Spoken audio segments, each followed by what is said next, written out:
Hello and welcome to My Xbox and Me, episode 363. I am one of your hosts, MC Fixer, alongside the one and only producer Matt PvPvE. Matt, how are you? I'm good, mate. I'm good. We're in a rhythm now. We're loving it. We got a routine. I expected you to come to me. It was great. By routine, you mean we're recording this on a Wednesday instead of a Tuesday, and I was literally late by 20 minutes. You've not even been introduced. How about you calm yourself down, please, I'll wait to be introduced. I think I was going to echo what Crash was going to say and say this is the new routine, so Wednesdays are fine. He's correct. And the one and only Two Fresh Crash. Crash, how are you? I'm doing good. I just want everybody to know that I offered to host this week, and Fix turned me down right away. Yo, that is, you know what? The fact that I can't even say that's not true upsets me so much. So much.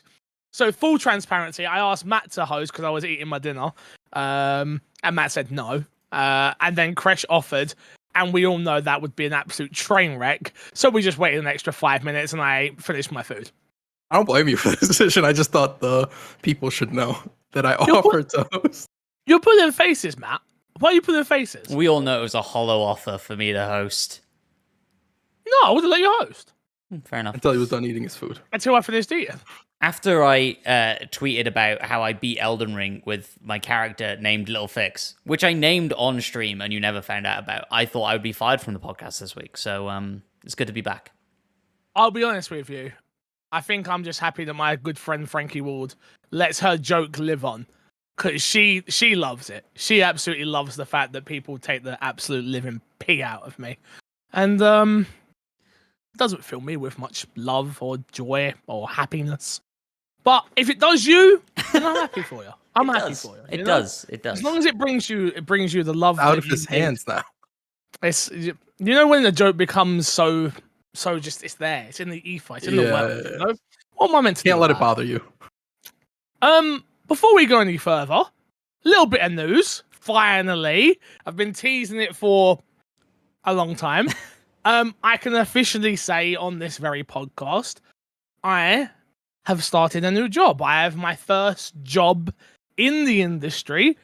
I am the official streamer for GTV. And for those of you who don't know what that is a company that is also owned by Ubisoft. So I technically work now for Ubisoft. I work out of their studio. I have my own little studio room, a whole room just for me and my streaming setup.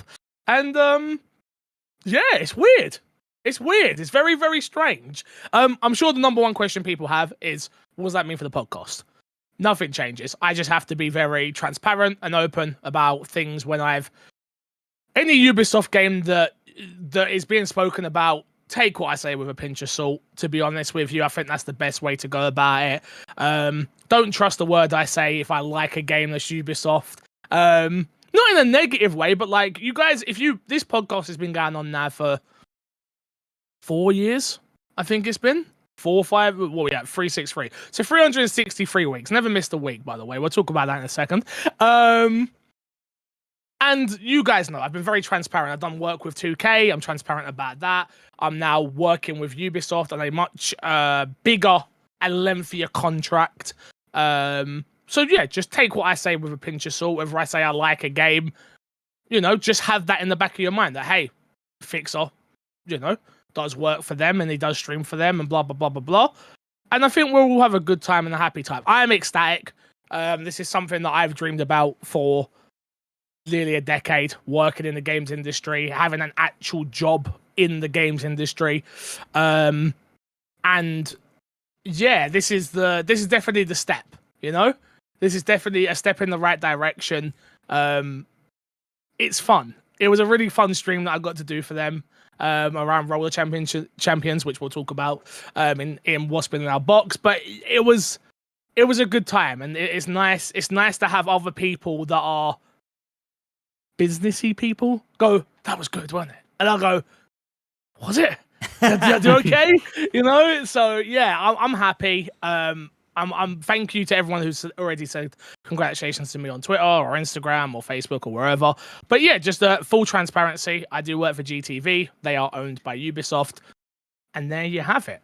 That is my big surprise. If people wanted to watch those streams, when? and where? Is that not locked in yet? That's not locked in yet? Oh, sorry. So it's every Tuesday and Thursday over on right now on twitch.tv/GTV_tweets. But we will be moving soon to another channel. I'm sure if you put 2 and 2 together, you'll know what channel we're going to. But as of right now, yes, we're on the GTV Twitch channel. So yeah. It's great news. It's very exciting. Yeah, you guys have known about it for a long time. No, we haven't. Allegedly. First time I've heard about it. Allegedly. You guys have known about it for a long time in terms of that I was in talks with this and stuff like that. And yeah, that's why I've been very stressed as of lately as well. And my timing is off on a lot of things. Not only that, obviously GTA roleplay still stressing me the hell out. But yeah, there's just been a lot going on in my mind. There's been a lot of talks. There's been a lot of meetings. There's been a lot of other stuff that I've had to deal with. I'm not used to. I'm not used to this whole new corporate world and this whole new having a boss. I've not had a boss in nearly a decade, other than Haley. I've not had a boss in nearly a decade. Like it's very strange. So yeah, it's exciting times, but it's all very new. Speaking of stress and being busy, what happened to the podcast? That's a good question. That's a really good question. Yeah. Okay. So we recorded the podcast on Tuesday last week. And the podcast comes out was fine. On a Friday. It comes out Friday. You got guaranteed several days. Every week, right? Several days to hit a button, basically. File save. So, I just got overwhelmed with other things. And forgot. And then Sunday I'm in studio, yeah? So I'm in studio with my producer, Yellow Bear, aka. We're chilling. Get a message from a big artist from Roleplay. Oh, what are you up to? Blah, blah, blah. Why don't you come to studio? So I'm like, absolutely. Don't forget, gotta upload the podcast though. Like it's Sunday, have to upload the podcast. Don't forget. How could you forget? I couldn't forget. I didn't forget. Never forgot. So I'm in studio now. So my boy Kay, we're in studio with this artist. We're chilling, and I'm talking every hour on the hour. I'm looking at the clock, and I'm going, I've got to leave. I need to get home. I've got to leave. I didn't leave North London. I don't live in North London. I live in South London. I didn't leave North London until gone 11 o'clock. I think it was, no, that's a lie. I think it was 10:30, 11:15. And I'm like, oh God. I ring Haley and I go, don't go to bed. Whatever you do, do not go to bed. And she's like, I'm about to go to bed. And I'm like, no, I need you to pick me up from the station. Otherwise, I'm missing a week. Technically, I would have missed a week. And she's like, okay, I'll upload it for you. Can't, I've not edited it yet. What? She's upset. It's not good. It's not looking good for me out here, people. Okay, we come back. We get home. I get home at 11:35. Sit down. Plenty of time. Stacks. Sit down. I haven't eaten. I'm starving. Don't eat. Sit down. Go to edit the podcast. Matt has used the wrong microphone on our recording for the podcast. But don't worry, because we have a backup of the live stream, which you're watching right now, patreon.com/mcfixer. Go to rip that from YouTube. Yeah. Oh, no. No, thank you, sir. That's not working. I've sat there for 15 minutes trying to do that. At this point, it is 1:45. Oh, my God. I have to download, like one of those like YouTube downloader things. Yeah. Like, you have to download that. Pirate your own podcast. I download that to pirate my own podcast, to rip the audio from that, to upload it to Podbean, and then I just set the live stream that we did live instead for this week's video. Yeah, respect it. I saw that. The Podbean didn't go up until 12:57. No, 11:57. 11:57. I was going to say 11:57. 11:57. I just want to point out, even if it passed 12, technically in America, you're saying no, Fix? Are you standing by that? No. I'm not standing by it, because if I miss it, I'm going to go by it. No. If I don't miss it, then that is fine. I want you to know that a few years ago, you've already done this where you uploaded based on American time. Yeah, I pick and choose when it suits me. I just want to put okay. That's fair. I think No as issues with long as we have one listener in a time zone No. that suits, I think it counts. No, oh, okay, I see what you're saying. I thought you were saying as long as we have like one listener up before 12 of us. I was like, I don't give a crap if no one listens that week. Like, that's not my problem. That's not what I'm saying. That's not what I'm saying. All I'm saying is it just has to be in a time region of a listener. Yeah, we need somebody in like Australia or New Zealand or something where we have like even more of a buffer than the US. Well, like a whole day. Yeah. Yeah, that's a good point. No, it's not how this works. I'm not gonna lie, I was upset because I left the studio session and I was like, something special could have happened here if I just uploaded the podcast on time, like a normal human being would. You know? Am I a normal human being? No, I'm not. I don't think any of us are. That's true. You don't exist. Yeah, okay, I respect that. But if you didn't know, this is my Xbox and Me, our weekly Xbox podcast that you can get right here on patreon.com/MCFixer early, or you can watch it live with a bunch of other goodies. Other than that, find us on all podcast services. Make sure you subscribe to the YouTube channel. It's a fun time. You can watch some live streams with the one and only producer Matt P Video. And maybe Crash will even be there in chat. Exactly. Maybe. Crash was playing with me on Monday. Can I be honest with you? Go on. I saw you guys in there, and I was getting ready to jump back into RP, and I was like, saw you in there. I was just going to jump in and go, "What's that?" And then leave. Should have. And I was like, better not. It's not my show. You know. You absolutely are welcome to jump in and chat shit anytime you want, Fix. Oh, thank you. I appreciate it. Let's shout out our Patreon producers this week, Aaron Guard and FNH Paul. We appreciate you both. Thank you for keeping this show on the road. Topic of the show this week: new Fromsoft game in the final stages. New interview from Fromsoft, Hideki Miyazaki. Thank you, Miyazaki. What we got here is from Nimble's Twitter. It says, an unannounced project is in the final stages of development. Miyazaki intends to continue to focus on directing games and is already working on his next. I'm guessing that's ER will receive, which is Elden Ring. Thank you. Will receive more updates. You guys are Miyazaki fanboys, so how's this? About that. How's this make you guys feel? It's gonna be Armored Core, right? It's going to be Armored Core. That's what I was saying as well. That's what I was thinking as well. These games now have such big scope. Like there's no way in hell that this is even close to a Souls game. It's Armored Core. It's Armored Core. Is that exciting? To be fair, from Software is expanding quite a bit as of late. But yeah, so there's no other game it would be. It's not gonna be a Bloodborne 2. It's not gonna be another Demon Souls. It's not gonna be a Dark Souls. It's gonna be Armored Core, and it's gonna be the most Souls-like Armored Core ever in existence. What was that game, Surge? It's gonna be like Surge, but Armored Core. Are you excited for it at all, Crash? Have you played the other Armored Core games? I believe I've played an Armored Core. I don't remember actually playing an Armored Core. If that's not a good sign. That's not a good sign. No, it's not a great sign. No, not a great sign.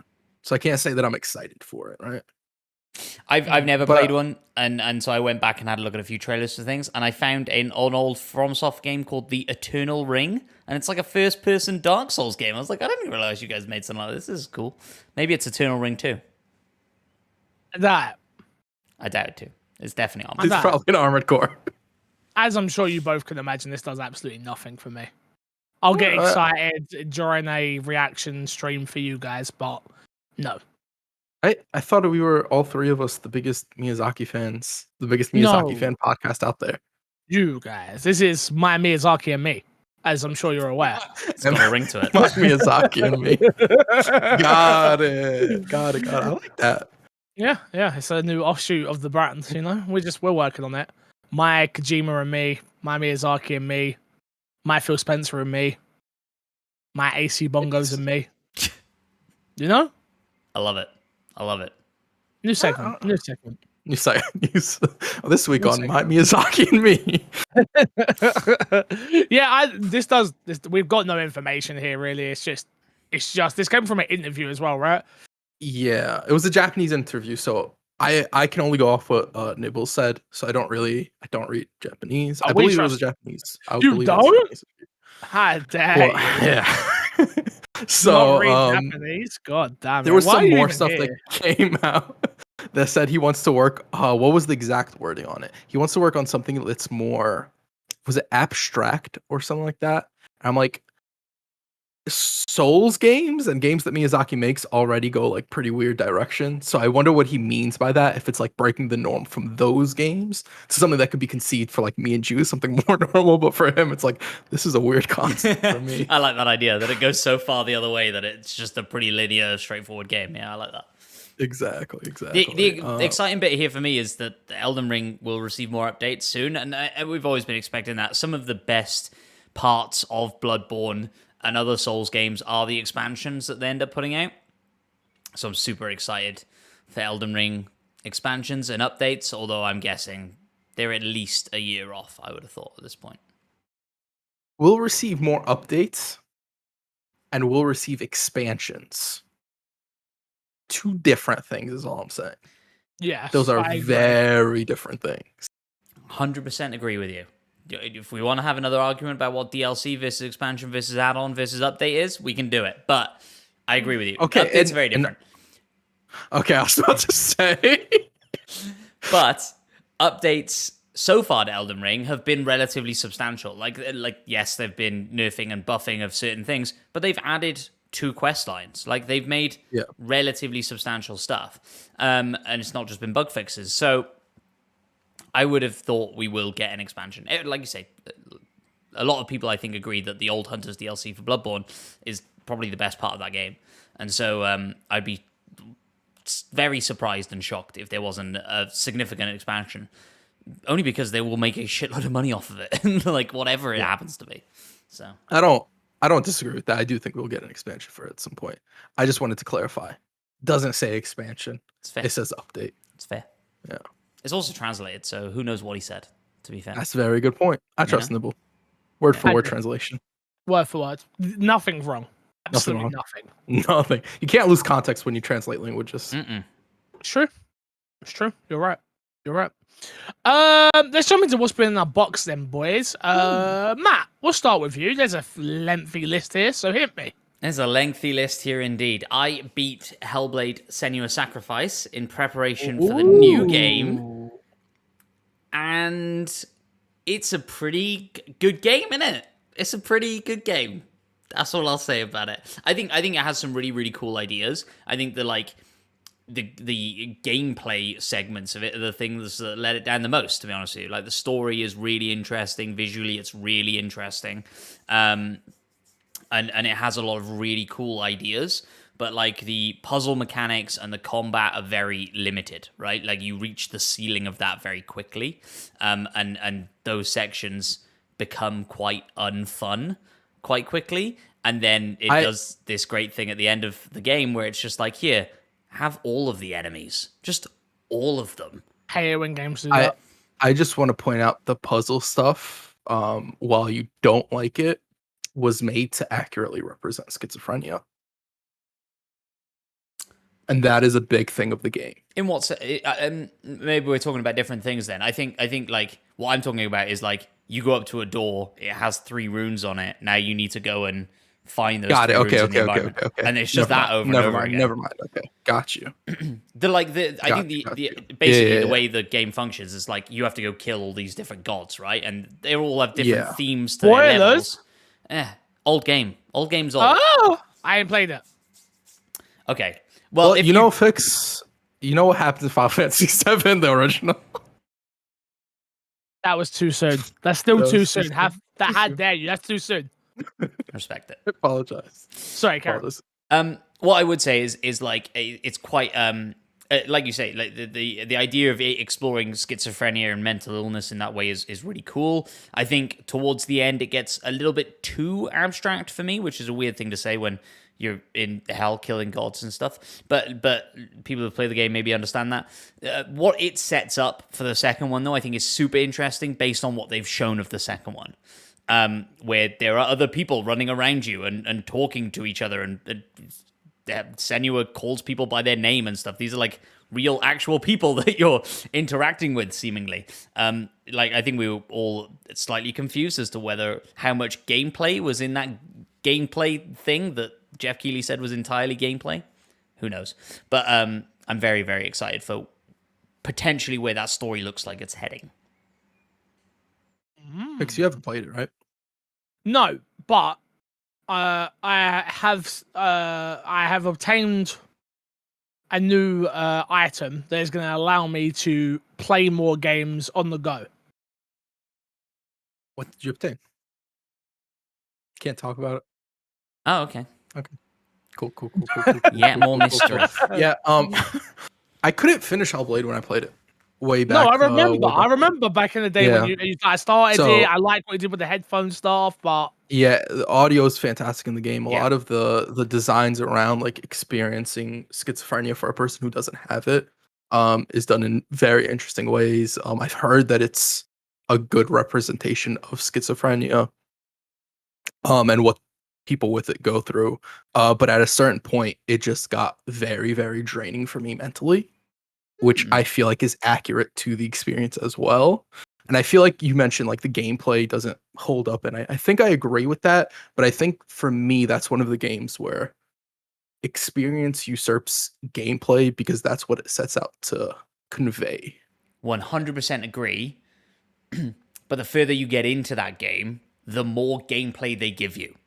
Like there are sections of that game where it throws enemies at you, and it's a laughable amount of waves of enemies. Like, to the point where I was like, am I missing something? Is there like a puzzle to that? No, it's just 35 waves of enemies, 3 at a time, that you're just gonna have to fight your way through. This part of the game. And it's like it, and then it does basically that exactly the same thing at the final section. Yeah. The combat is like shallow, right? And so like as soon as you start really burdening the player with that, I think it does a disservice to the rest of the story, which is really intriguing. The pacing is off. Maybe that's a good way of putting it. Like, I'm really interested in this story, but now I have to fight enemies for an hour and I don't get any more story during that period, and I'm checking out. So like an Uncharted game. Yeah, not dissimilar to certain sections in Uncharted, sure.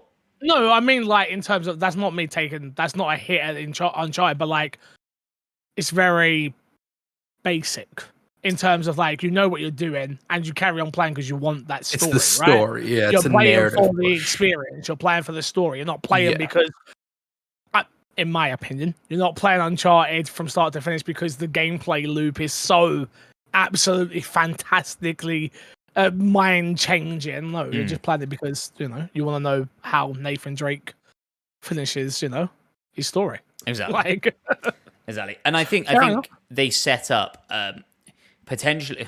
How do we get into it without spoilers? Right. I think what the second game is going to go for is a slightly more understandable linear story. I think, based on reading between the lines of what they've shown and how the first game ends.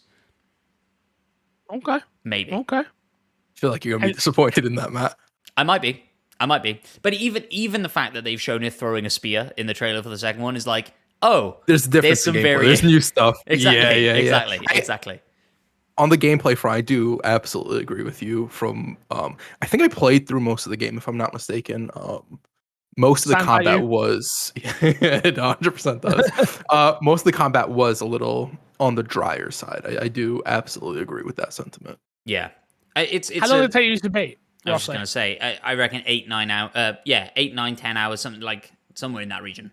Not bad. Probably between 8 and 9. Yeah. But if it was 6, it would have been such a better game, and you could have just taken out a lot of combat sections, and it would have been 6. Yeah, or 9 hours with better combat, right? It would have been a much better experience as well. Sure, I guess I don't really know what you could have done with the combat to make it more engaging for me. I think it shows its own hand. Like, it basically only gives you 3 enemies at a time.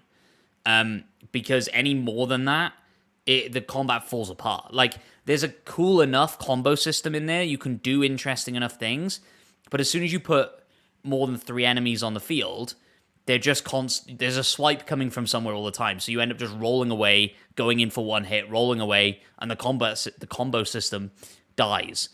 Oh, it's Dark Souls. It's definitely not Dark Souls. Oh, my bad. There is an interesting element that it introduces that I don't feel like it does enough with, where at the beginning of the game, it tells you if you die, this like black plague works its way up your arm, and if that takes over your body, it's game over, restart. I never got to that point. I didn't die a whole lot, but I never felt like that was significant in any way or ever talked about ever again. I don't feel like I remember people complaining about that at all with the game. No, And I agree. It could just be that it's so far removed. Yeah. That I don't remember, but I don't think people complained about it. Maybe you have to really, really suck for it to like kick in any significant way. Challenge accepted. Challenge accepted. It's like I'm going for that ending. Once I get that, I've beaten the game and gotten an ending. Yeah. I mean, if there's credits that roll, I'm just saying. Anything else you've been playing up? I have indeed. Me and Crash streamed Naraka Blade Point on Monday, which is a 60-person martial arts battle royale, I believe is how they describe it. And we had a really good time. Yeah. It was... Okay. Did you have a really good time because the game was good, or did you have a good time because you were playing together? Half and half. It was both. Okay. Fix went into that expecting one answer. He set us up to bash on this game, and I watched some of the gameplay, and I was just like, "Oof, no, not for me." Can we talk about something? Okay. Why are you judging a game that is out and playable based off what you see? No, I'm just saying. There's a difference between bitching on the internet about how a game sucks, blah blah blah blah blah blah blah blah blah blah blah blah blah, and then being like, "Oh, yeah, but I never played it," and then watching something and going, "Yeah, that's not for me." It's not what you just did. What did I just do then? You said you were judging the game based off what you saw. I was judging your thoughts on the game. I'm like, okay, so how's the game, Matt? The game is interesting. I don't think there's a lot of depth there. Okay. Like I say, I think it's like a fun party game to jump into with my mates. I don't think I would like. I'm not enticed to like become good at that game. Okay, but there's not a lot of depth to it. Oh, well, if you mean in the sense of customization and progression. No, that's not what I'm talking about. That's not what I'm talking about. Depth. There's too much depth. Because I'm pretty sure people were doing combos on us that we didn't even know how to do. And there's animation canceling, and there's a whole bunch of other stuff to the game. There's layers to the game to say that the game lacks depth. Depth, I think, is unfair to the game. To say that you don't care for the depth, I think is absolutely fair. Okay. Because me and you, on this game, 100% were running around just button mashing. Like, absolutely, we're teaming up on a person where actually learning the mechanics didn't matter to us because we were double teaming most of the people we fought. Yeah, I think as the unique thing happened to us where we played our first few games and won our first run of 4 or 5 games. 4 or 5 games, yeah. And then we like came out of that. Into ranked. We went into ranked play and the got whole wrecked. tune chain. To be fair, though, we weren't getting that badly wrecked. Like what it felt like is, I would say, more than half the times we got into a fight with another duo, we could win. More than half those times. The area we were struggling was when we get into big battles with multiple teams, and we get a little bit overwhelmed, and we split up, and we're no longer working as a team, and we're fucked. And so part of that is just strategy, right? Part of that is, and also, we're streaming, so we're not going to sit back and watch a fight take place. Like, we're going to get involved in the fight. Do you know what I mean? So like, as far as like skill ceiling, yes, people were pulling combos on us that we didn't know how to do, and people had very cool looking skins, so they've clearly put some, at least money, if not time, into the game. But half of it, I feel like we could have played way better if we just played carefully instead of me launching a cannon at people while you did all the fighting. That's very true. Fix, you should have seen it. Matt was just shooting the cannon from across the map. I'm in the middle. I get 8 kills in one fight. That's just busy shooting the cannon. Fix. You can ride a train that has a cannon on it. Yeah. I respect it. Yeah. I thought it was fun. I think it's legitimately a fun game. I was thinking, me and Matt were talking about it, and I was thinking about jumping in yesterday, but I had stuff to do in Destiny, and then I had the option to either play some Smite or play some DNF Duel, which is not on Xbox, so I'm not really going to talk about it. That came out yesterday, so I had the option to play that as well, and so I had to juggle the games I chose to play yesterday a little bit. But I think I see myself jumping back into that game a little bit just to get more of an understanding of how it plays and whether I'd want to put more time into it. Fair enough. One thing I will say about it, it has far too many menus and battle pass systems and challenge systems, and like it's what between games you could spend 20 minutes just clicking on things that you've done and then opening loot boxes and then like finding another menu somewhere that has a load more challenges in it that you've done and loot boxes to reward. It's mad. If anybody's played like a Chinese mobile game, that is what the experience is. There's a whole lot of like weekly rewards you can go and collect, and you do stuff. And they had a battle pass, but on top of that, they had other systems that felt like battle pass completionist systems, except it wasn't tied to a battle pass at all. That you had to go into other menus to do, and that's very for the norm for what you see in more so mobile games than like something that would be a PC and a console game. But it is there. So if you've played those games, you'd know what that experience is like. Having said all of that, I will definitely jump back in for the campaign that they're launching. Okay, so the gameplay was strong enough that you'd want to play a campaign with it. I don't know if I'd want to play the whole campaign, but I'd certainly try it. Gotcha. Okay. Fair enough. Keeps giving the game backhanded compliments. I don't like this. Yeah, it's not a strong recommendation from to be Matt. fair, I'm not gonna lie. I feel what Matt's saying about the campaign solely because the beginning tutorial mode, and I'd hope the campaign is deeper than the tutorial mode. The tutorial mode has you going up against AI enemies, and it's not the best experience. So I feel him on that. Fair enough. Last game, Matt, what you been playing? Fall Guys. I almost recommended to my friends that they download Naraka Blade Point, and then one of them was like, but Fall Guys. And I was like, yeah, let's just jump into Fall Guys instead. Fall Guys is great, isn't it? It's so good. Yep. Nothing more to be said. Not a big fan, Chris? Not a big fan? I don't dislike it. I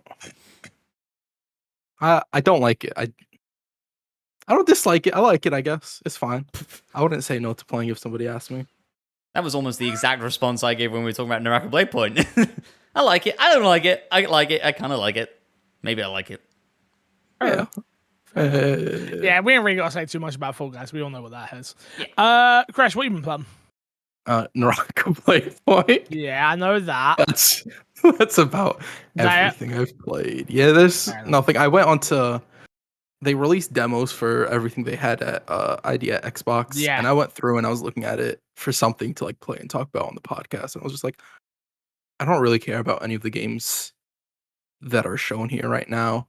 And like for me to force myself to play something on this list just to talk about it on the podcast, I feel like one would be disingenuous, and two, there's a good chance I would come back here and bash a game that I wasn't really feeling like playing, and I don't feel like that's fair to the game as well. Yep, I hear you. Well, like I said, I've been playing. I played finally Roller Champions for the first time ever yesterday. So played it for about 3 hours. Again, take everything I say with a pinch of salt. I really had a good time with it. I was super. I remember playing the previews at XO 19. Remember when I went to the big XO 19? Yeah.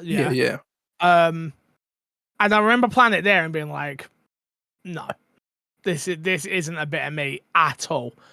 And not that I feel like the game's come like a crazy far place, but I just understood what I was doing more this time, compared to on a show floor where you've got no one behind you being like, "This is how this game works." It's really good. It's one of those games. It's very Knockout City, cross with what's that Rocket Arena, like that sort of art style. And if you're into sports games, like, and you want something that's easy to pick up and play, give it a go. It's free to play. It's a lot of fun. I feel like with 3 people, you could get lost in that game very easily.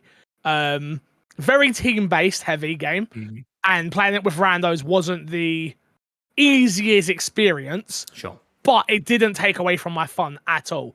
And yeah, I was very surprised. I was very, very, very, very surprised in how much I enjoyed it. How much of that fun do you think was attributed to you finally streaming something that isn't GTA RP? No, I don't think it's anything to do with that. Like, I still think if the game was bad, you'd be able to tell that I'm not having fun with it. Like, yeah, no, it was no, but yes, it was nice to play something other than GTA roleplay, but not only that, it was just nice to play a sports game that isn't a sport which is a made up sport. It's not real.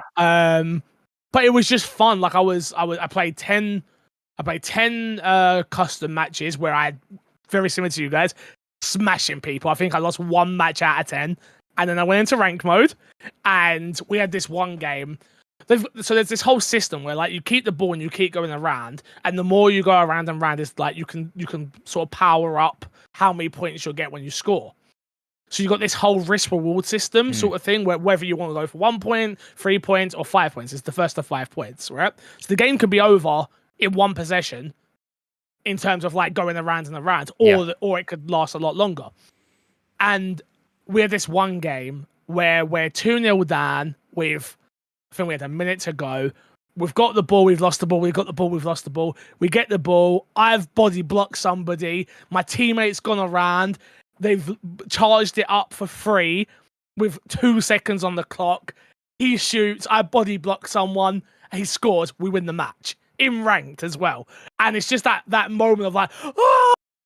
And it's like, it has this cool system as well where like if the game's 1-1, they do like a last possession wins, or I'm pretty sure if you have possession of the ball and the timer goes out, it lets you play out that final possession. Right. Which is really cool because it gives you that sense of, okay, what am I going to do here? Do we go for a draw? Do we go for the win? Do we try and like, there's a few, on the surface, it doesn't seem like it's a very deep game and it feels very simplistic, but going into ranked and seeing what some people were doing, like riding the wall, throwing the ball up in the air, then jumping to go get it, and like seeing how good players are actually having fun with this game is like, oh, this is really cool. Yeah, I had a really good time with it. I came home and installed it on my PC at home, and I was like, yeah, I can definitely see me wanting to play more of this. So yeah, it's a good sign. Very, very good sign. Free to play. I think that's the thing as well. Where it's like the fact that this game went free to play, which it needed to, like, makes perfect sense. Where it's like, okay, no barrier to entry. Just go in, try it, see if you enjoy it. Perfect. There you go. Yeah, we've seen a lot of games of like this vein come out and just be like, here's a $20 tag, a $40 tag, and then it just, the barrier to entry just absolutely kills these games. So it's really dope to see a game like this that seems to be fun. People are enjoying it, but I remember what's the dodgeball game? People enjoyed that when that came out as well. But Knockout City had a price tag attached to it when it dropped. So seeing this game come out and be like, barrier to entry is free, everybody can play and download, and really build that main player base instead of doing something that other games in this type of game have done. But also I remember, what was the BR mode that was like BR game that was like 15 people that they charged people $20 for the game, and then like 2 weeks later they made it free to play. Scavenger or something like that. Damn it! What was it called? It was like streamer. It was like streamer benefited or whatever. I forget what it's called. Damn it! Yeah. But that game, something arena, I think it was. I can't remember. Yeah, that game absolutely like messed over its hardcore fan base that put money into the game to play it, and they were like, "Oh, we're gonna make it free to play." Not even like 6 months later; it was literally like 2 to 3 weeks later. Yeah. I feel like it was a month, and it was like, Yeah. 'cause I remember I got sent the code and was like, "Oh, cool, I can get to play this now." Blah blah blah blah. blah. Darwin Project. Darwin Project. Yeah. That is exactly what it was called. Yeah. Yeah. And I remember just after that, like no matter how much I enjoyed the game, I was like, I'm never playing this game again because that is I feel like one of the scummiest things you can do for a game like that. So it's really dope to see this game come out and just be free to play out the gate. Yeah. It's that thing where they do the whole, "Oh, don't worry, we're going to give you guys in-app rewards and skins and blah, blah." It's like, no. Yeah. It's like, if it was a year later, I understand you paid money for like a year's access or something like that, but it really wasn't enough time to warrant having people pay early. They knew. They knew that game needed to be free to play. Oh, you got up against Fortnite. Like, yeah, it was Fortnite. It also wasn't Fortnite today. It was Fortnite at its height when all anybody talked about was before Call of Duty Warzone, if I'm not mistaken. It was like back when Call of Duty had the other BR mode. Yeah, the blackout.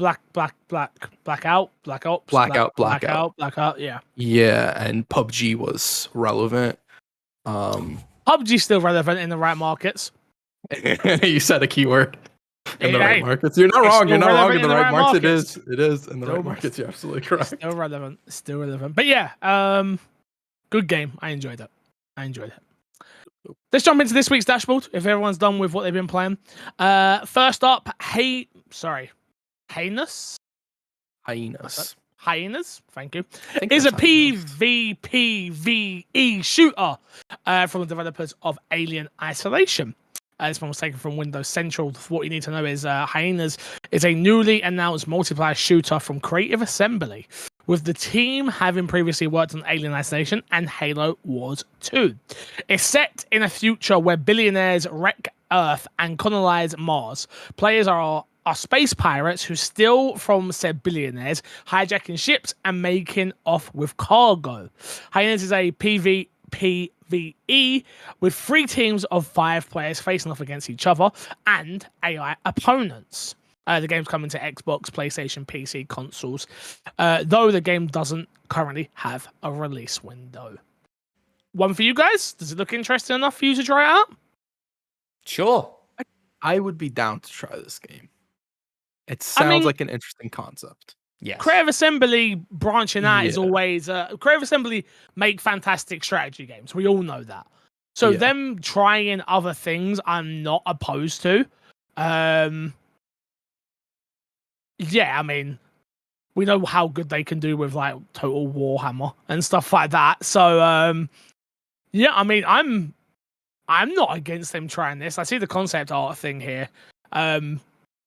Again, space, not my sort of thing. But might be worth a whirl. What do you have examples? I'm struggling to think of one right now of a PvPvE shooter that you've enjoyed, or PvPvE game. Oh no! I thought you were gonna say of the games that have existed like this that I've enjoyed. No. What? Just give me one that you've played. Hunt Showdown. There was Hunt Showdown. I never played Hunt Showdown. There was one that was in beta for a while. I think it's on PC only, and it got canceled. The Xbox version the console version got canceled or something like that. I forget what it's called. Was it a great experience? No. Scavengers. That's what it was. I also just thought Division Dark Zone was PvPvE. Yes, the Dark Zone was. Oh, Dark Zone was fun though. The Dark Zone and the beta was fun. No, the Dark Zone I thought the Dark Zone was actually a really good idea. A really good idea. Yeah. But it was never balanced properly. The problem with that game, I've always found with the PvPvE aspect was the builds. Like, as soon as you found what the build was, everyone ran that build. So it was like a certain class with a shotgun. And it was like, you're taking people out in 2 shots. And it just becomes... I feel like if Division was stripped, I know it's hard to do, but it's like, you almost want to go in the Dark Zone with no skills and like be able to just play. And then when you come out, you can use those stuff that you get from that mode. Do you know what I mean? Like, it's not... to me, it never felt skill-based, ever. Yeah, they did add something like that at some point where it was like roguelite and something like that. I never played that, but yeah, it's one of those cases where a lot of games like that, and I've been playing Destiny again, which I've mentioned before. And it's one of the things when I jump into PvP in Destiny, it's never a great experience, and I don't think it's ever been a great experience for me because how do you balance PvP in a game where you're supposed to feel powerful in the PvE unless you ruin the PvE sandbox? So it's a really difficult thing to balance, and I understand the struggle with Division, and I agree. I think a mode where like you go in bare bones and you're going in against people and you're trying to, where it essentially becomes a battle royale with AI enemies that you can loot off of and stuff like that. That would be the best way to do something like that. Early Dark Zone was scary. It was good. It was people didn't know what they were doing. It was it's the best time it's to like play anything. As soon as you do that, those games when you don't know what you're doing are so fun. And as soon as it clicks and you know what you're doing, it becomes just so. Either you enjoy not tryharding and it's a fantastic experience for you because you're tryharding 24/7, or you're like all the casual aspect of it, the surprise. Like I know what's gonna happen, and I know what I need to do to win. And if I don't do that and I play against someone who's tryharding, I'm gonna lose. It ruins, it zaps a lot of the fun in that. And I think some of that exists in BR, but the random factor in BR sort of mitigates some of that, where you don't guarantee what you're gonna get. Whereas with Division, obviously, that just didn't exist there. It's also worth mentioning DayZ, right? Was one of the standout. DayZ's on the comeback. Do you see? Is it? There's a new server been made up by a popular streamer, Hutch, and like everyone's jumping in it, and I'm like, when can I become popular streamer and get invited to popular streamer things? What's the music scene like in DayZ? It's not a roleplay server, dude. That's a good question. Just gotta go in like, yo, I can make you some rap songs. I can make you some rap songs right now. You say it's not a roleplay server, but there was like a group of people who roleplayed as medics in DayZ when it was like at the height of its popularity, and they were. I'm sure. I understand what you're saying. That's different. That's very, very different because people do that in Rust and things like that all the time. I'll be honest with you, it's the most fun I've ever had in video games. What? DayZ? Role playing. Oh, role playing. Yeah. Like, no. What I'm trying to say to you is like, not role playing GTA role play, just role playing in video games. For some reason, like I feel like any game that I play now, I am like very conscious of like, okay, put it this way. We did the GTV stream, right? Mm-hmm. Yep. I was falling on the floor and I kept grunting, and I noticed I was grunting, like, and I'm like, you're not role playing right now. You don't need to grunt because you've been knocked on the floor. And it's like you said, like Rust. I know, Chris, you have a love-hate relationship with that game. You play it for me, sort of thing. But could you imagine, like, if you was on a roleplay server for us? I think it would be hilarious. The amount of stuff that you could do would be so funny. It'd be so stressful, but it could be so funny. You're not wrong, but I'm just gonna disagree and deny everything you're saying because it makes me happy. No, you're absolutely not wrong. You're not wrong. I understand everything you're saying about RP. Question is, when are we going to play D&D? When Fix has time. I barely have time to get this podcast up on time, then I'm playing D&D. And that's like a 3 hour, if not 3 to 5 hour thing. Yeah. You would fall in love with it instantly. Oh, I love D&D. I know you would. I love D&D. I already played D&D. I didn't realize you played. Yeah. Oh, I've played before. Yeah. I love D&D. Like, it's... If I could just be a millionaire and, like, not have to work, my life would just be role-playing in GTA roleplay and then role-playing in if you guys want to see my Xbox and me team do D&D, write in and bombard Fix with messages. I'm sure we can find like a Resident Evil D&D. There is a Resident Evil. There is. If we could do a one shot, I think it would be brilliant. I've spoken to someone about this before though, about like it wasn't necessarily Resident Evil, but like a Resident Evil light, like mansion type. There is roleplay, but you need a good dungeon master. That's the thing. You need a good one. Yeah, that's the difficult part. I think the thing is, I'd want to make it content, and I'd want to pay people. So we'd have to set like a Patreon goal or do a donation stream where we try and raise money for it or something. Because I'd be down to do it. If it's something that people would actually want to listen to or watch, I'd be totally down to do it. Yeah. The only problem with the Resident Evil angle is finding somebody who like knows as much Resident Evil as you do. No, because I'd be role playing a character, so it wouldn't matter. Yeah, but like, you'd want it to tie into the world in like a way that felt special to you as a player. Nah, and I don't know, like, because I would be up for DMing if we did something, but not Resident Evil, just because I don't know enough about it to. No, I would want you to play. I wouldn't want you to DM. Well, I'd want, yeah. Anyway, moving on. Okay. Blizzard acquires Spellbreak Studios to bolster its World of Warcraft game. So, Blizzard Entertainment have acquired Spellbound, makers of it's Proletariat. Thank you. Is the studio. To beef up the staff on its massively multiplayer online role-playing game, World of Warcraft. Under the deal, Boston-based Proletariat will be part of Blizzard, and its team of 100 people will begin working on World of Warcraft, including the Dragonflight expansion coming later this year. Spellbreak, a battle royale game where wizards and witches cast spells at each other, will be sunset. So there you have it. Xbox got a new studio. Yeah, in a roundabout way. It's the only reason I included this studio. It's like World of Warcraft, not really relevant to the podcast, but it is going to be under the Activision umbrella.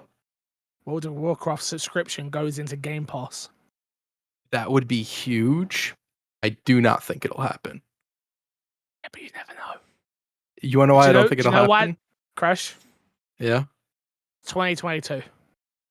So 29th of the 6th, 2022.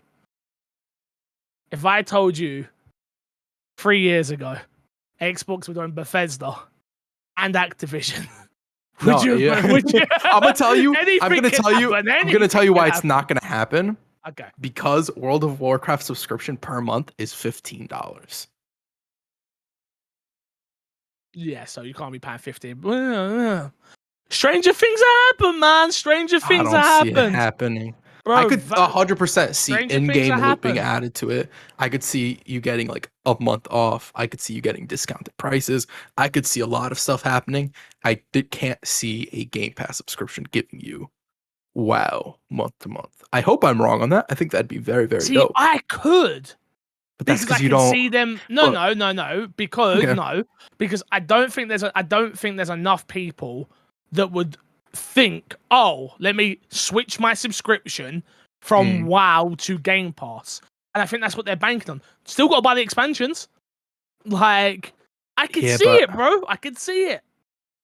But if people switch over, WoW makes so much money off of subscriptions. Like, it makes a ridiculous amount of money off subscriptions of people who don't even play the game. If some of those people are like, I could just switch to Game Pass and get stuff I'm guaranteed to play, but don't have to pay for... Which I guess would benefit them, but Game Pass is what, 10 a month right now?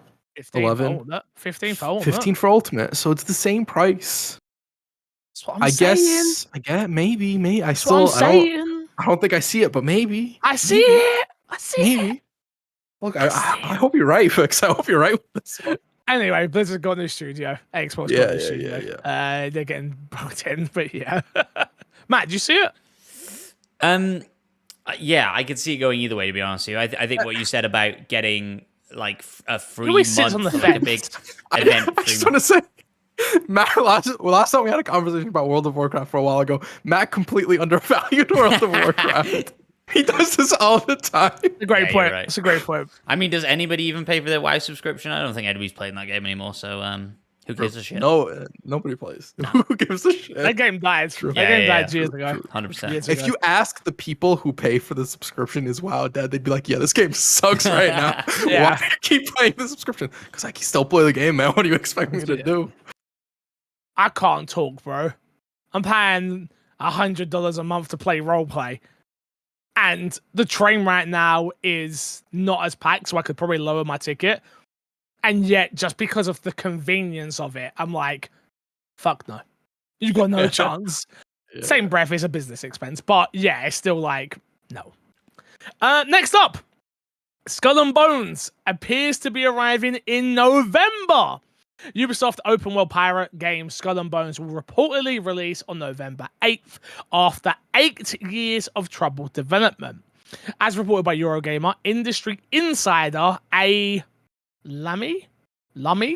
It's a Twitter handle. no. Who knows? Yeah, shared on Twitter that a release date has been found amid a apparent Xbox Store entry, also listing a DLC pack for the game.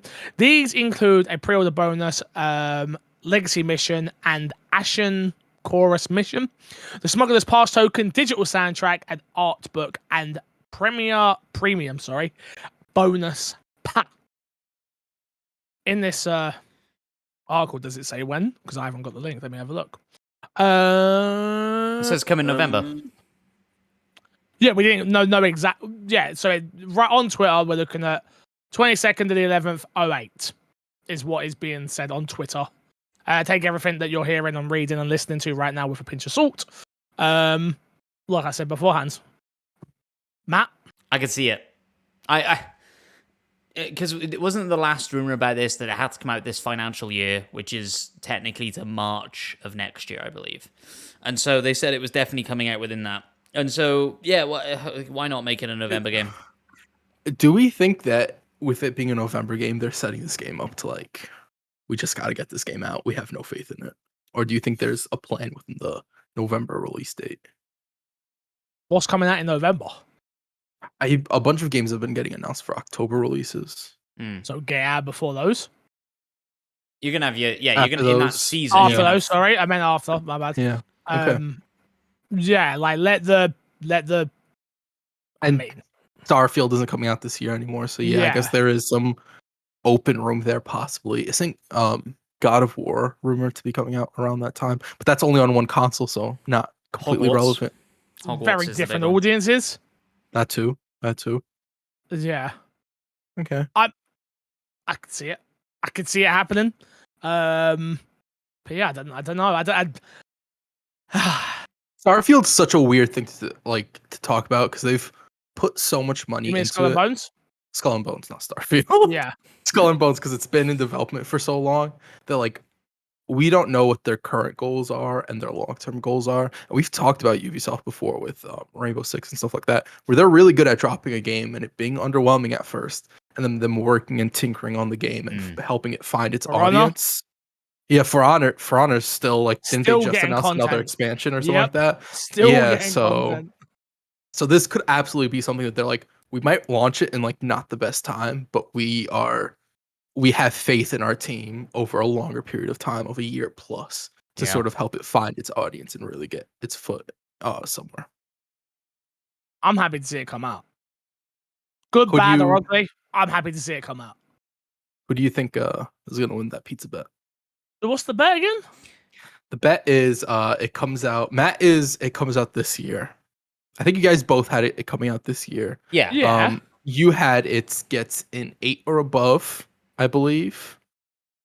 We might need to look And, at no. It gets an 8. It gets an 8 or above, and it is a third-person action game. It has third-person action elements. I remember the third-person action bit, but not the game. 8. Relax Action on game. the elements, not game. It's a third-person elements. action game. No. I said elements.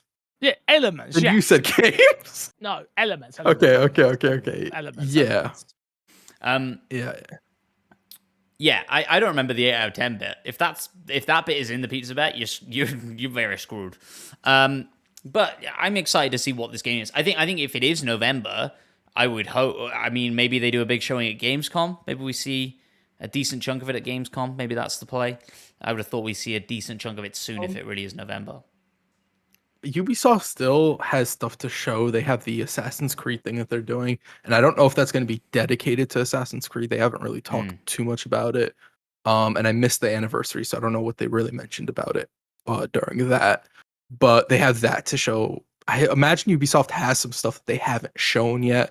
The Mario Rabbids game is still supposed to come out, so they could show more of that. So I could see Ubisoft putting a show on within the next couple of months for hey, this is what we're going to be finishing our year off with, and that popping up there. Mario Rabbids previews came out earlier today, so press have got their hands on or I'm not sure if they were hands-on previews or not, or if they were hands-off previews. Either way, people have seen more of that game.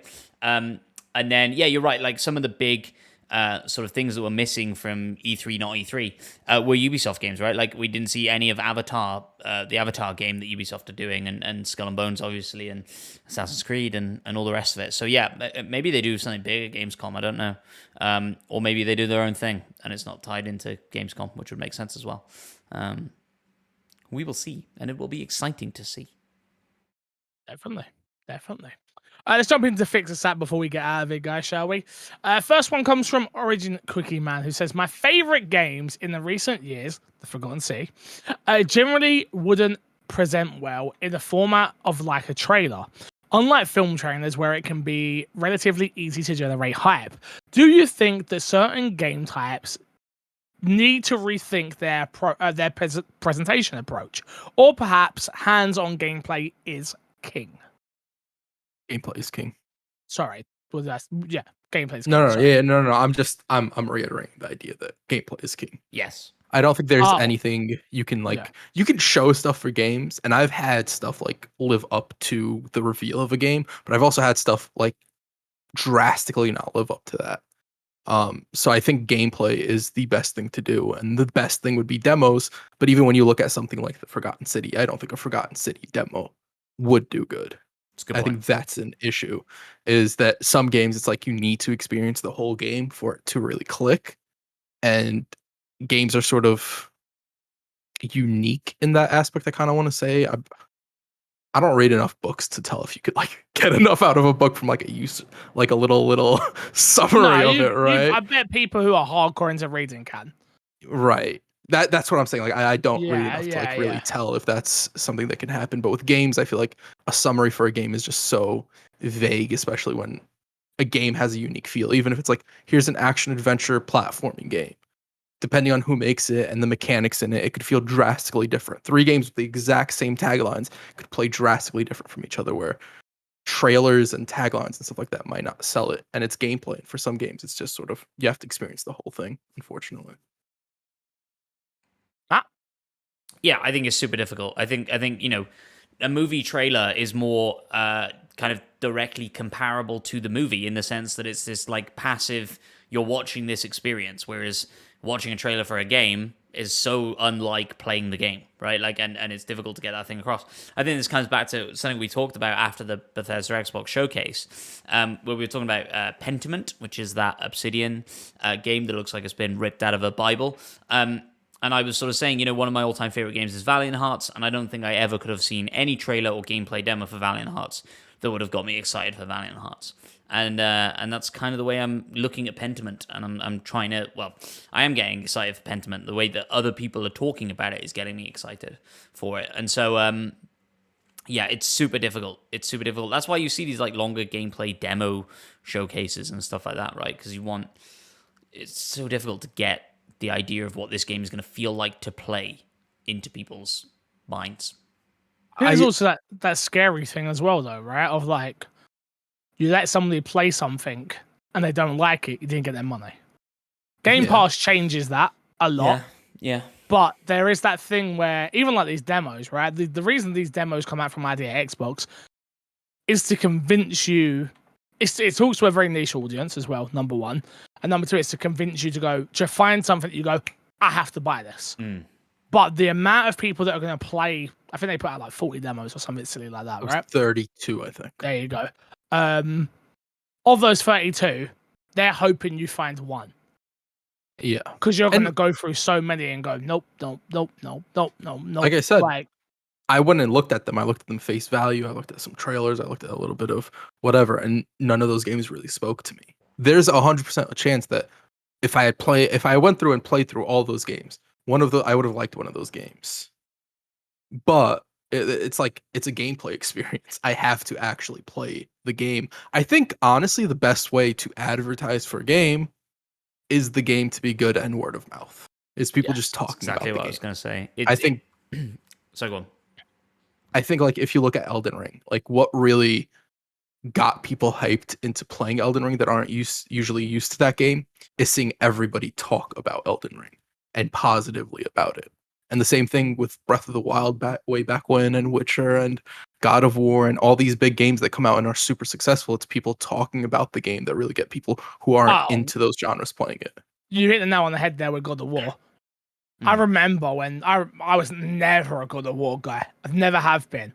But just the sheer amount of this is one of the best games ever made conversation, I'm like, God of War? The guy that shouts? Like, Angry sure? Man? Him? The bald guy? The red eye? That guy? Best game ever. All right, let me see. And then you go see for yourself, you're like, wow. Yeah, this might be one of the best games ever made. Like, Jesus. I think though, coming back to the sort of original question, I think God of War is a game for me that did show off well. Like, I remember them doing that kind of opening section gameplay live on stage, and I think that got me excited for that game. Whereas something like Stardew Valley or Hades, these are the sorts of games that I don't think would show well in a trailer. But like you said, I disagree with you on Stardew. I disagree with Hades. I think Hades shows very well in trailers. It's action-packed. The reason I disagree with Stardew as well is like it speaks to that audience so clearly. It's like you see what it is, you know what it is, and if you like that type of game, you're 100% buying it. Simple as. Yeah. I think the reason that I mentioned Stardew is there are so many Stardews. Like, there are so many games that look like that, and you could show somebody and go, it's the farming game, but Stardew is so much better than a lot of them. And so, like... Yeah, but it's cutting through that noise, right? Exactly, but then that's word of mouth, isn't it? That's people going, oh no, this one is worth paying attention to. True. Even, it's to your point about God of War, even God of War, there are people who saw God of War and saw the gameplay and were like, this game doesn't look good. There were God of War fans who were like, this doesn't look like God of War. Yes. So again, it's the word of mouth afterwards that really helps sell those. Sure. Yeah. So I agree with you. I do think for me as well, when I saw God of War, I think God of War showed good. I think usually when you see a Gears of War shows good. Yes. Oh, Gears of War shows amazingly. Yeah. Always. Yeah. But it's always like, to get it to that next level, I think one of the issues with Gears of War and like attaining like super mass popularity is that word of mouth doesn't last long for Gears of War. No. It's the day it comes out, the campaign's super fun. And then with Gears 5, the servers were like messed up in the first week. Yeah. And it's sort of like there needs to be a lot, like the word of mouth needs to last longer than the launch period of the like week it launch is. And it needs to be overwhelmingly positive, and it can't have this sort of like muddied perception to it. Bit like Halo. You ain't talking about Halo no more. Don't care what anybody says. We ain't talking about Halo. People are talking about Halo. Only in a negative way. They're waiting for content. Yeah. Exactly. But Halo is a really weird thing where the fan base also ruins Halo, because there's a very, very big Halo fan base. Oh, absolutely. I think I was talking with a friend about this recently, actually, where Gears and Halo go very, very hand in hand with their fan base and how toxic their fan base is to actually the growth of that game. Mm-hmm. Where like any change is perceived as a threat to what the game was, as opposed to an attempt to become more successful. And it's sort of this really backward view of it. That's part of that problem with Gears. Why is it open world? Why have we got this skiff? Why do we have this? Why has it changed? What? I am a part of that problem, 100%. 100%. You weren't as toxic as a lot of the people are. I'm not toxic, but I'm just saying. I did have that knee-jerk reaction of didn't need which this. I think having stuff like having an opinion on something like that is fine. But the problem with Halo and Gears of War, and we're a little bit off on a tangent here, but but that's what we do. Yeah, the problem with those games is that people start playing Halo Infinite, and it did happen. People were playing Halo Infinite who didn't. And the same thing I'm sure happens with Gears of War to a smaller degree, I'd assume, but it still happens. Then the fan bases run those people off by telling them the thing you like about this game is absolutely horrible. And if you ever go onto the Reddit for either of these games, it is an absolute cesspool. It is horrible. The Twitter is horrible. Like all these spheres for this thing.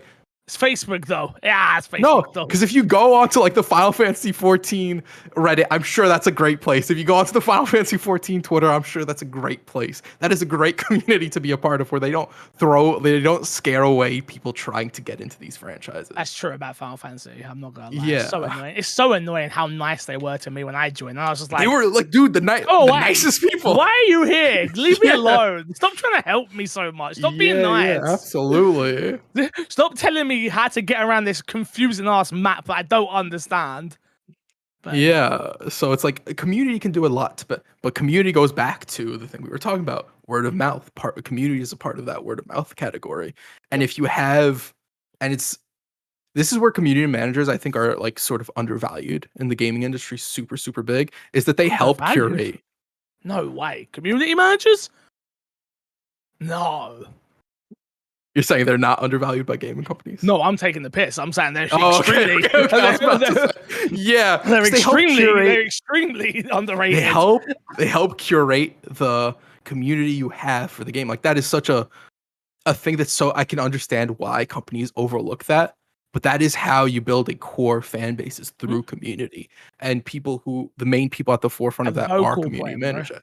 Yeah, you need someone to be able to explain things in layman terms as well. Of like, this is why this is happening. This is why this is happening. Come and watch the community stream. Come and do a Q&A with me on Reddit. Come and do. Yes, no, you're 100% right. 100% right. Keeping an open, honest dialogue is so important, which is what I feel like we've never gotten with. That's something Xbox have struggled with, in my opinion, in a huge way when it comes to their big franchises, Halo, Gears. Like, things go wrong, or things are not the way certain people want, they go silent. They don't come out and get in front of it. That's not true. Like when Halo, like they've done it for Halo, they've done it for games in the past. The problem is that community, the same community that scares off people, then go and harass the devs. Like the devs will come out and say something, and then all they'll get is people who aren't even responsible for that. The community managers we're talking about, they'll get bombarded with people who are complaining about this thing in the game. Like if they come out and address why there's a lack of content right now, people aren't satisfied with that. They start attacking them because there's a lack of content. So it's like, what do you do? Do you open yourself up to those type of comments, or do you just go silent and just like ignore all of that? Which one's more better? Yeah, it's the better to keep mentals and morals for the company better. It is the silent one, unfortunately, and that's a really unfortunate case. But that comes back to like Halo is such an old franchise, and Gears of War, they're like seniored into like the modern era of gaming, if we really look at it, that it's hard to like go back retroactively and adjust those communities to be something different, because you'd essentially have to be like, well, we're going to say goodbye to the whole entire fan base, we're going to start over with a completely new community, which is impossible. You can't do that. Halo fans are Halo fans, Gears of War fans are Gears of War fans. They're going to follow wherever these games go, whether it's to complain about the games or fall in love with the games again, right? That there's really no fix to those two particular franchises other than making something that new players and old players will fall in love with at the same time. That is impossible. I don't think that will ever be possible for these games.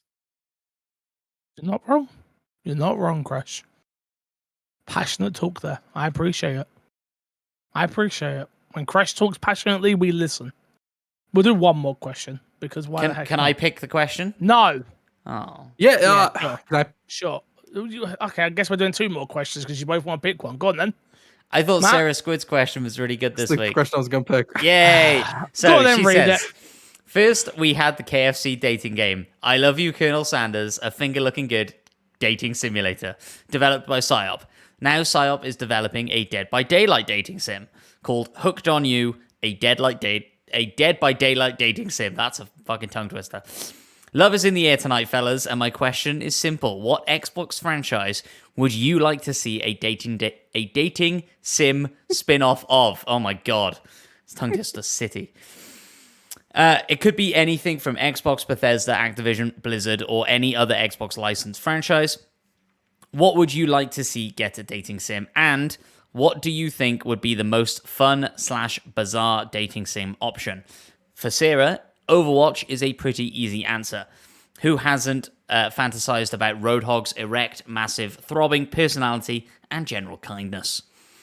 But also think that Tony Hawk Pro Skater would be a great dating sim. And I will do you one better, Sarah. I think Tony Hawk Pro Skater is a great idea. Mix it with Boyfriend Dungeon and have you date boys who turn into skateboards and you skate on those boys. I like it. That is a fantastic. I'm not gonna lie. That is actually like, because when Sarah really Squid good. said Tony Hawk Pro Skater, I wasn't feeling it. You just sold me on the idea of it. I'm not gonna lie. Come on now. If I had to pick, maybe Crash Bandicoot. Mm. A Crash Bandicoot dating sim could be cool. Maybe mix in Spyro there as well. Could we put them together?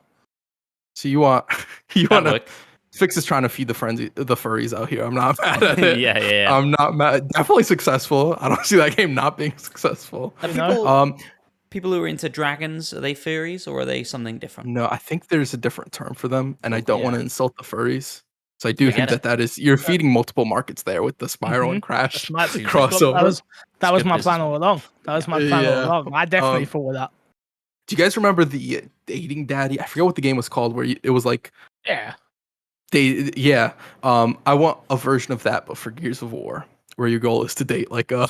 I thought Gears, but we already got Phoenix. we already got the pop game, so I was like, the pop games didn't hit it. The pop games did not hit the market they needed to. Because I thought exactly, I was like, oh, this would be cool for Gears of War, and it'd be a more leisurely experience in Gears of War. But then I was like, they got the pop games, and I was like, chances are most people didn't play the pop games.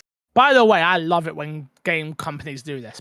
Use their franchise to do something super wacky and out of the box. I think it's one of the smartest marketing things you can do. It's not going to be canon. Like, there's no way it's canon. It's just something that's fun to experience in that universe. I absolutely agree. I agree with Sarah Squid on Roadhog's erect, massive, throbbing personality and general kindness. Absolutely. You know what? Good choice words. Turn Boyfriend Dungeon developer into the next Telltale and just give them licenses to make Boyfriend Dungeon in other Forza. It's the same thing, but you're dating cars that turn into guys and back into cars. It's like a transformer at that point. I'm not. Yeah, I'm not. I'm not sure. I'd rather see a transformer dating sim at that point. That's not a bad idea. It's a fantastic idea. What do you think of Vix? I'm thinking I'm getting a ton of emails I've got to respond to. So let's wrap this up. Let's plug and get ourselves out of here. Crash, what you got to plug this week? My Xbox and Me YouTube page. Leave comments. Matt's streaming every Monday. Who knows? Maybe next Monday I'll be there with him. Maybe not. Maybe Fix will be there one of these days. Maybe we'll play Fall Guys. Maybe we'll play Tiny Tina's, which we were talking about forever. Maybe Shredder's Revenge. There's a lot of games that we could play. Could being the key word. But you won't know unless you follow, hit the bell, and wait on a Monday to see what we're playing that Monday. Well, I would add to that, go follow the My Xbox and Me Twitter account, because I will probably be putting up polls most weeks. This week, I think it was Origin Cookie Man who suggested Naraka Blade Point, so I was just like, no need for a poll. I'm doing it. So follow us, tweet at us, tell us what you want us to play, put it in Discord, vote on the polls, do all the things. Let us know. Do you want to move to Twitch? I'm still some people open. Say they wouldn't mind. I'm still open to moving to Twitch and then putting the VOD of said. Like, not that I think that's a smart idea, if I'm honest, but just to feed both audiences. But let us know. Let us know. I'm just saying. I think you got more chance of me coming if on Twitch. I was on Twitch. Okay. Just saying. I'm just saying. Okay. Could even get a raid from the #1 music artist in all of Money? Whatever. What's your server? Funny. Green whatever? Yeah, I'm Green Kai. Yeah. Were you did you plug, Matt? Did I have a stroke a minute ago? Yeah, I just said all the Twitter stuff. Plugged. Okay. Yeah, find me everywhere. I am Fixer. Appreciate you. No energy. Congratulate me on my new job. Come and congratulate me, all right? Does anyone... Okay, no, real one. Here's a real one. My birthday's coming up. 20th of July. What? I am going to be 30. It is my big birthday. Are you doing birthday stream? Is it going to just be GTA or RP? Probably. I miss the old Fix. See, you're the toxic fan of MC Fixer that you were talking about. The toxic fans of Halo. Fan of MC Fixer. You shouldn't be MC Fixer fans. He was so much better back in the day. Yeah, I think I'm gonna do a birthday stream. My birthday's on a Wednesday. I know there's a bunch It's of a work plans day. being done for the weekend of my birthday. Correct? On the weekend though, not my day.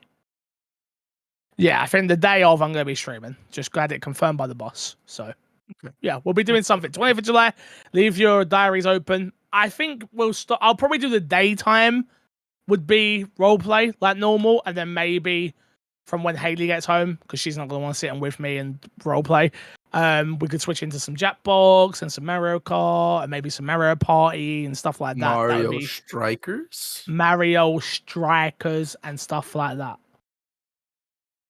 Oh, Haley's not working my birthday, so I don't give two craps. I'm still role playing in the morning. I don't give a crap what she says. I'm still role playing in the morning. But yeah, that's the idea. So if you're about 20th of July, come through. I'd appreciate you all. Until next time, though, we will love you, leave you, and see you all later. If this is not out on a Friday this week, I'm in big trouble. Goodbye.